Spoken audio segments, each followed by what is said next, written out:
A fluid coupling and torque converter are hydrodynamic devices, as they both use fluid to transmit rotating mechanical power. Let's try to understand how they work. Take a centrifugal pump as an example. Fill its housing with water and power the drive motor.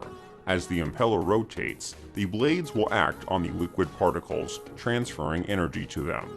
The liquid particles will move around the circumference and move from the center to the perimeter, entering first into the volute and then into the discharge nozzle. The discharge nozzle is connected to another hydraulic device, a turbine.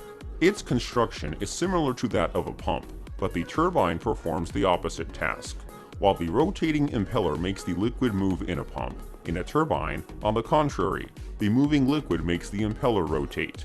The liquid particles entering the turbine housing act on the blades of the impeller, making it rotate. The velocity of the particles decreases. They move from the perimeter to the center, reaching the outlet. A hydrodynamic transmission is created by connecting the turbine outlet to the pump suction, which can transfer the rotation from the pump inlet shaft to the turbine outlet shaft. There is no rigid mechanical connection between the shafts, and the energy transfers through the liquid. The impeller and turbine and the liquid retaining casings are the main components of the device shown. Pipelines are only needed to bring the liquid from one wheel to the other. Let us try to get rid of them, as they cause additional resistance. If two wheels, impeller and turbine, are mounted in the standard casing, you get a fluid coupling. Fill the casing with liquid and start turning the inlet shaft on which the pump impeller is fixed. The impeller blades will act on the liquid particles. They will rotate with the blades and move from the center to the perimeter. The impeller is made so that the accelerated particles will be ejected from it. These particles hit the turbine and make it rotate, while the output shaft connected to the turbine rotates as well. The particles are slowed down and moved towards the center of the wheel, where they are sucked back in by the pump. The liquid runs from the impeller to the turbine along the perimeter and from the turbine to the impeller in the center.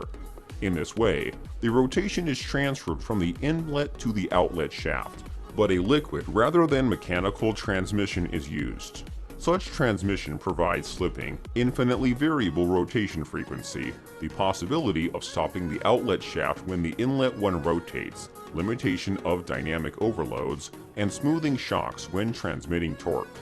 The fluid coupling enables torque to be transmitted without any change, except for energy loss. Moreover, a torque converter, like a gearbox, can change the torque. For this purpose, a reactor is installed between the impeller and turbine in the torque converter, which ensures a spiral effect that affects the transmission characteristics.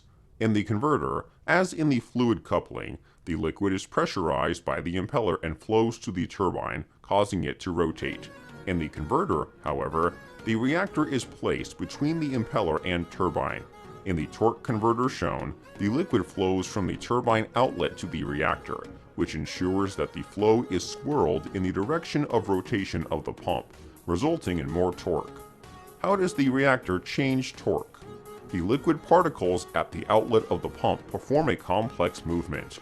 On one side, they move from the impeller to the turbine. On the other side, they rotate about the axis of rotation of the wheels. It is the second component that affects the torque. The reactor, which is mounted at the outlet of the turbine, spins the flow towards the rotation of the pump impeller, increasing both the rotation of the particles around the central axis and torque. To increase the efficiency of torque converters, impeller and turbine locking mechanisms, free-wheel clutches that can be activated depending on the speed or speed ratio of the engine and gear. Such mechanisms are used in torque converters in automatic car transmissions.